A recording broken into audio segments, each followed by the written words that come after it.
Halo Pak Kiki. Halo. Gimana kabarnya Pak? Sehat, Oke alhamdulillah. Pak, hari ini kita ketemu lagi untuk podcast Noken JKN edisi ke-14 Pak ya di tahun 2024. Hari ini kita akan membahas mengenai bagaimana BPJS Kesehatan itu bekerja sama dengan fasilitas kesehatan atau fasilitas kesehatan ingin bekerja sama dengan BPJS Kesehatan itu seperti apa. Mungkin kita ke pertanyaan yang pertama dulu Pak. Mungkin gimana sih proses untuk kerja sama BPJS Kesehatan dengan fasilitas kesehatan seperti apa, kemudian dasar hukum atau regulasinya seperti apa? Oke, kalau untuk kerjasama fasilitas kesehatan itu yang pertama tentu dari BPJS-nya sendiri ya. Dari BPJS itu pasti melakukan pemetaan dulu kan. Pemetaan, kemudian ada profiling Vaskes, dan juga untuk aksesibilitas gitu ya, dilihat dari seluruh wilayah. Nah dari sana itulah yang menjadi acuan ketika suatu fasilitas kesehatan itu ingin mengajukan kerjasama dengan BPJS Kesehatan. Oke, berarti namanya apa Pak untuk yang proses awal itu? Itu namanya penapisan awal gitu ya, yang artinya secara sistem ketika suatu fasilitas kesehatan mau mendaftar ke BPJS Kesehatan untuk bekerja sama, dia akan ditapis dulu, melakukan penapisan tadi berdasarkan profilingnya gitu. Jadi lokasinya di mana, jumlah penduduk di situ seperti apa, kemudian apakah ada vaskes lain di situ, kemudian aksesibilitas ke vaskesnya seperti apa gitu. Oke, kalau untuk awal sekali. Proses kredensialnya itu seperti apa Pak? Oke, itu lanjutannya. Itu Mas Abdi. Artinya setelah dia lolos dari yang tapisan awal tadi, ketika misalnya di wilayah tersebut memang membutuhkan tambahan fasilitas kesehatan atau membutuhkan layanan tertentu yang belum ada dimiliki di wilayah tersebut, nanti dia akan lanjut ke tahapan berikutnya, yaitu dengan proses credentialing. Nah, proses credentialing ini diawali dengan self assessment. Jadi nanti Vaskes akan nilai dulu dirinya sendiri berdasarkan form credentialing yang dimiliki oleh BPJS Kesehatan. Oke, mungkin dasar hukum untuk Vaskes itu harus bekerja sama dengan BPJS Kesehatan seperti apa Pak? Misalkan beda nggak sih antara yang pemerintah sama swasta itu terkait dengan wajib atau tidak wajibnya itu? Kalau wajib dan tidak wajib, harusnya sih kalau pemerintah wajib ya bekerja sama. Kalau swasta tergantung dari si pemilik dari Vaskes tersebut gitu. Kalau acuan regulasi yang kita gunakan sekarang sih Perdir 5 tahun 2023, yang mana di situ mengatur terkait bagaimana pengelolaan untuk kerjasama Vaskes dengan BPJS Kesehatan gitu. Baik Pak, mungkin syarat-syarat untuk Vaskes itu bisa bekerja sama dengan BPJS Kesehatan itu apa-apa aja sih? Baik, yang pertama kita sudah ada penapisan untuk Vaskesnya gitu ya. Ketika lolos, lanjut dengan self-assessment, pengisian form credentialing oleh Vaskes. Nah, kemudian dilanjutkan dengan credentialing. Saat mau pelaksanaan credentialing oleh BPJS Kesehatan ke fasilitas kesehatan, itu fasilitas kesehatan harus mempersiapkan syarat-syarat mutlak yang sudah masuk sebenarnya dari penapisan tadi. Syarat mutlak ini artinya yang memang wajib ada gitu ketika melakukan kerjasama. Contohnya apa? Yang pertama, surat izin operasional. Itu wajib ya, harus punya surat izin operasional gitu kan ketika ingin bekerja sama dengan BPJS Kesehatan. Yang kedua, terakreditasi. Kemudian yang kedua poin itu ya memang mutlak. Selanjutnya memang syarat mutlak, kemudian kayak surat izin praktek dokter dan yang lain-lain itu akan masuk ke dalam kriteria di dalam form credentialing gitu Mas Abi. Jadi itu yang utama tuh, ketika dua itu belum terpenuhi, artinya dari awal sudah nggak bisa lanjut sebenarnya gitu ya. Oke, kalau misalkan yang seperti beberapa poin tadi Bapak sampaikan itu tidak bisa lanjut, ada nggak sih maksudnya kebijakan tersendiri, misalkan Vaskes yang ada di situ cuma Vaskes itu aja, apakah dia bisa bekerja sama dengan BPJS Kesehatan? Nah itu tadi ya, kalau misalnya tuh yang syarat mutlak tadi memang mutlak, artinya kan izin operasional itu suatu fasilitas kesehatan itu berjalan dengan izin. Nah, pun kalau memang belum punya izin, tapi kita memang membutuhkan di wilayah tersebut, artinya nanti BPJS Kesehatan akan berkoordinasi bersama gitu ya dengan pemerintah daerah, dengan DPM PTSP atau dengan Dinas Kesehatan. Artinya tetap sih surat izin itu wajib ada gitu, izin operasional itu wajib kita upayakan untuk selesai, karena itu adalah aspek legal terkait berjalannya suatu pelayanan medis gitu ya di suatu fasilitas kesehatan. Oke, baik Pak. Mungkin pertanyaan selanjutnya adalah terkait jangka waktu untuk kerjasama dengan fasilitas kesehatan itu berapa lama, kemudian bagaimana proses untuk kerjasama berikutnya lagi Pak? Oke. Jadi kalau apakah maksudnya dia harus memulai lagi proses dari awal lagi atau seperti apa? Ya betul. Jadi untuk kerjasama itu di dalam PKS kita antara BPJS Kesehatan dengan fasilitas kesehatan itu berlakunya 1 tahun. 1 tahun. Jadi per 1 tahun yang jadi 1 Januari sampai dengan 31 Desember. Menjelang akhir dari periode kerjasama, itu ada yang namanya proses rekredensialing. Proses rekredensialing ini dilaksanakan apabila rumah sakit yang sudah kita kerjasama ini mengajukan untuk melanjutkan kerjasama di tahun berikutnya. Gitu. Kalau tadi yang awal tuh kredensialing, kalau untuk yang sudah kerjasama namanya rekredensialing. Nah ini nanti dicek kembali sebenarnya.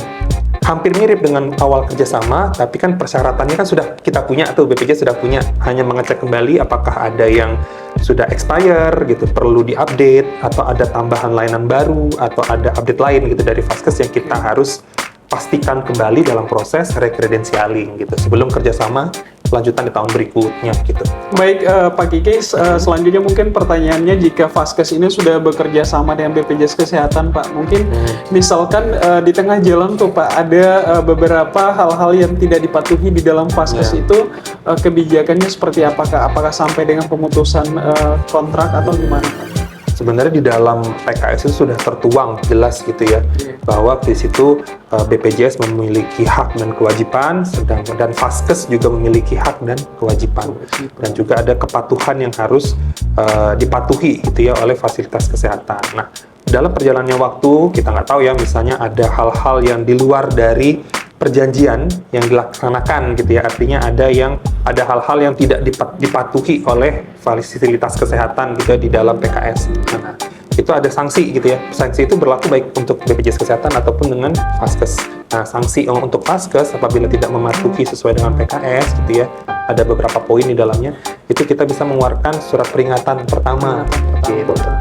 Kemudian itu sampai peringatan berapa Pak? Sampai peringatan ketiga. Jadi ada 3 nih. Kita 3 kali ya. Peringatan pertama, peringatan kedua, dan peringatan ketiga. Gitu. Baru kita akan melakukan ini ya. Kalau sudah 3 kali dan terus dan berulang kembali, maka akan dilakukan penghentian kerjasama. Gitu. Kalau misalkan tadi Pak Vaskes yang sudah dilakukan penghentian kerjasama itu, ada kemungkinan lagi nggak Pak untuk dia bisa bekerja sama lagi dengan BPJS Kesehatan? Terus apakah dia harus melalui dari awal lagi atau seperti apa? Betul. Jadi kalau dari dalam isi PKS juga sama ya, ketika memang ada penghentian kerjasama karena adanya yang tadi ya, ketidakpatuhan tadi, yang setelah surat 1, 2, dan 3 penghentian kerjasama, itu dapat bekerja sama kembali dengan BPJS Kesehatan tapi dalam jangka waktu 12 bulan. 12 bulan. Iya, dan untuk kerjasamanya itu mengulang kembali layaknya awal pertama kali bekerja sama dengan BPJS Kesehatan. Gitu. Dan kita nanti BPJS juga akan menilai kembali gitu ya terkait ditunda di wilayah itu Vaskes tersebut lagi gitu. Jangan-jangan ketika putus selama setahun tadi ada tambahan Vaskes lain di sekitar wilayah yang tadi gitu ya. Nah, jadi akan dilakukan telah ulang, jadi benar-benar seperti layaknya penambahan Vaskes baru gitu. Oke, berarti buat Vaskes atau rumah sakit yang pengen bekerja sama BPJS Kesehatan harus wajib melengkapi yang poin-poin terkait dengan yang disampaikan Pak Kiki, yang wajib itu harus wajib dilengkapi Pak ya. Kalau beberapa administrasi yang penunjang itu bisa ya. Jadi betul, tambahan sedikit nih Mas Abi. Jadi kan yang tadi mutlak nih di dalam form kredensialing atau rekredensialing tadi kan ada lebih detail nih. Kelengkapan sarana prasarana, administratif, dan lain-lain dari rumah sakit. Nah, poin-poin itu kita ada scoringnya tuh. Gitu kan di dalam kredensialing. Kalau di Papua sendiri seperti apa Pak? Sama. Untuk Jadi Vaskes di Papua ini kan beberapa kayak misalkan daerah kayak di sini kan banyak kendala tuh Pak, mulai dari Jakomdat atau mungkin sarprasnya atau tenaga medis itu seperti apa Pak? Jadi scoringnya tadi nih, yang form tadi itu minimal batas lulusnya 70 sebenarnya gitu ya. 70 ke atas tuh lulus, tapi 70 ke bawah itu belum direkomendasikan gitu bahasanya. Nah, untuk di wilayah kita di Papua ini dengan keterbatasan Vaskes, itu untuk yang di bawah dari 70 itu akan dilihat kembali sebenarnya. Untuk wilayahnya memang membutuhkan atau tidak. Jika memang membutuhkan, kita tetap akan kerjasamakan dengan adanya tambahan komitmen. Komitmen tadi adalah poin-poin mana yang akan menambah scoring sehingga nanti sampai berjalannya perjanjian kerjasama sampai akhir bisa mengejar nilai 70 tadi. Oke Pak, untuk proses yang asesmen di awal tadi itu apakah melibatkan dari pihak eksternal juga Pak? Oh ya. Atau cuma BPJS? Betul, melibatkan pihak lain ya. Artinya kita nanti akan untuk kerjasama atau rekredensialing itu bersama-sama dengan organisasi profesi, misalnya dengan IDI dan juga Persi misalnya gitu ya. Nah, akan turun bersama sebenarnya. Dan Dinas Kesehatan. Berarti banyak pihak yang dilibatkan Pak ya, jadi bukan hanya BPJS Kesehatan saja berdasarkan regulasi, tapi pihak-pihak yang terkait juga dilibatkan juga Pak ya. Mungkin Pak ada beberapa di kebijakan di Papua ini Pak untuk vaskes atau daerah-daerah yang seperti apa namanya Pak? Daerah belum tersedia vaskes memenuhi syarat. Oke, untuk DBT daerah-daerah FMS. seperti itu kita juga bekerja sama Pak ya untuk Betul.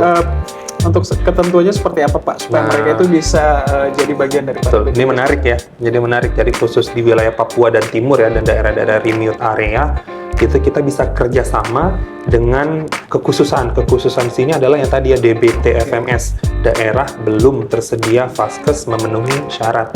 Nah yang ini dengan yang saya sampaikan dari depan tadi ini agak berbeda nih, agak Oke. khusus.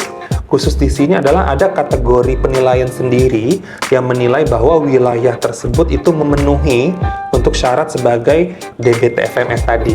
Nah, ini kerjasamanya khusus nih Mas Abdi. Artinya ketika tadi kayak SIO, akreditasi itu bisa ada kebijakan khusus terkait hal tersebut gitu. Tidak semutlak kerjasama standarnya gitu ya.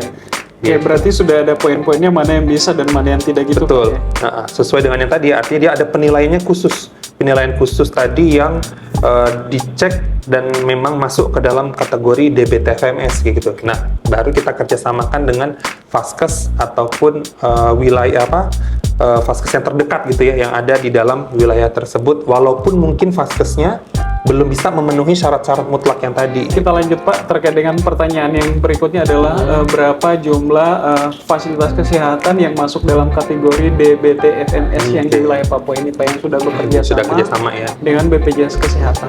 Baik, kalau untuk vaskes yang sudah kerjasama khusus gitu ya DBT FMS dan di wilayah Papua ini ada 7 yang sudah kerjasama. Itu tersebar di mana aja? 7 ini, jadi gini ya, kalau DBT FMS itu kita bisa bentuk kerjasamanya dengan kerjasama gitu ya dengan klinik setempat atau dengan pengiriman nakes gitu Mas Abdi. Oke. Jadi ada 2 jenis gitu ya. Satu lagi bisa juga dengan rumah sakit kapal atau rumah sakit bergerak. Rumah sakit kayak terapung gitu ya. Betul. Nah di Papua ini ada 7 tadi yang sudah berjalan. 7 ini 3-nya itu kerjasama dengan klinik Siloam.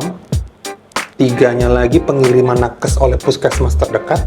Dan 1-nya adalah rumah sakit bergerak atau rumah sakit kapung, rumah sakit kapal gitu ya. Berarti sudah banyak Pak ya untuk yang fasilitas yang kerjasama, baik yang sudah memenuhi untuk yang syarat-syarat administrasi dari BPJS Kesehatan ataupun yang belum memenuhi tadi pun masih ada kebijakan tersendiri Betul. untuk bisa diakomodir Betul. bekerjasama Dengan Pak. DBT FMS gitu ya. Mungkin yang DBT FMS tadi itu untuk proses mereka harus bekerja sama dengan pada saat mereka bekerja sama dengan BPJS Kesehatan itu apakah kita yang jemput bola ke mereka atau mereka yang ini ke kita Pak? Itu 2 sisi ya, semuanya terlibat kalau DBT FMS karena yang tahu kondisi wilayah itu tentu pemerintah daerah setempat, gitu kan, yang tahu ada vaskes kah di sana, apakah ada penduduknya gitu, atau kekurangan vaskes, nah itu dari pemerintah setempat. Nah dari kita juga melakukan mapping di awal tahun, memastikan daerah-daerah kabupaten kota atau kecamatan yang tidak memiliki vaskes atau yang kira-kira sulit untuk dijangkau sesuai dengan kriteria DBT FMS tadi. Nah, jadi kalau misalnya ditanya kita jemput bola atau mereka yang datang, sebenarnya kombinasi ya. Kombinasi. Bersama-sama dengan kolaborasi. pemerintah daerah. Benar, bersama pemerintah daerah kita, ternyata daerah mana itu tidak ada vaskes pemerintah, misalnya gitu ya, atau aksesnya sulit, tapi ternyata ada klinik misionaris punya Siloam gitu ya. Nah, artinya nanti kita bersinergi seperti itu sih. Atau kalau memang betul-betul tidak ada vaskes di suatu wilayah tersebut, bisa diambil opsi yang tadi, puskesmas terdekat mengirimkan nakesnya ke daerah tersebut. Gitu. Berarti banyak cara untuk bisa menjadi bagian dari BPJS Kesehatan juga Pak ya. Betul. Supaya tujuannya untuk memberikan pelayanan yang Ya, maksimal. aksesibilitas ya kalau di Papua ini yang Karena pertama. kita kan kekhususan juga. Betul. Keterbatasan di Papua ini Betul, sangat luar sangat biasa, luar tapi biasa. upaya kita bagaimana untuk menghadirkan pelayanan kesehatan ke masyarakat itu Betul. tetap selalu ada Pak ya. Iya. Izin Pak, mungkin closing statement sedikit Pak, bagaimana fasilitas kesehatan supaya ayo bekerja sama dengan BPJS Kesehatan sih. Gitu, Pak. Ya, baik, terima kasih Mas Abdi. Jadi kalau untuk kerjasama vaskes terutama di wilayah Papua itu memang banyak kekhususannya gitu ya, dalam artian hal-hal yang memang belum cukup secara penilaian tapi dibutuhkan secara kebutuhan gitu ya, itu bisa ada kebijakan khusus, misalnya komitmen pemenuhan gitu ya, walaupun tetap akan kita tagih ya, BPJS itu tetap tidak hanya kebutuhan tapi mutu layanan tetap kita utamakan gitu ya. Tapi kesempatan itu tetap ada gitu untuk di wilayah kita di Papua karena secara aksesibilitas kita memang sangat kurang sekali gitu ya dengan fasilitas kesehatan. Jadi itu sih untuk teman-teman pemilik vaskes kah atau sejawat dokter gitu ya yang ingin membuka fasilitas kesehatan di wilayah Papua, BPJS Kesehatan open sekali gitu ya. Nanti akan bisa kita lihat bersama gitu untuk kerjasamanya gitu ya. Oke, jadi jangan lupa ya buat vaskes atau fasilitas kesehatan yang ada di Papua Pak, yang ingin bekerja sama dengan BPJS Kesehatan, mungkin prosesnya juga sangat mudah Pak. Yang penting untuk yang hal-hal yang wajib tadi harus betul, dilengkapi tetap ada penguncinya gitu yang wajib-wajib sama tadi kebutuhannya. Nah, cuman cukup besar peluang untuk di wilayah Papua. Mungkin harapannya sedikit Pak untuk yang vaskes yang sudah bekerja sama untuk kedepannya seperti apa sih Pak? Kalau untuk kedepannya, untuk vaskes yang sudah kerjasama gitu ya, kedepannya tentu kita tetap selain sudah kerjasama, tapi mutu layanan tentu harus ditingkatkan gitu ya. Yang mana sudah ada kepatuhan detail gitu ya untuk dapat dipatuhi oleh vaskes. Dan juga harapannya kita dari tahun ke tahun itu tentu ada perubahan gitu ya. Yang nilai tadi tentunya harusnya lebih naik gitu karena kan dengan adanya waktu kita kerjasama, kemudian adanya komitmen penambahan misalnya layanan kah, sarana prasarana, harapan kita adalah adanya perubahan yang menjadi lebih baik gitu terkait mutu layanan baik untuk vaskes, BPJS Kesehatan dan tentunya untuk peserta JKN. Oke, baik. Mungkin terima kasih Pak Kiki atas waktunya hari ini. Untuk edisi podcast Noken JKN di edisi ke-14 hari ini kita cukupkan sampai di sini. Sampai ketemu lagi untuk podcast Noken JKN di edisi berikutnya.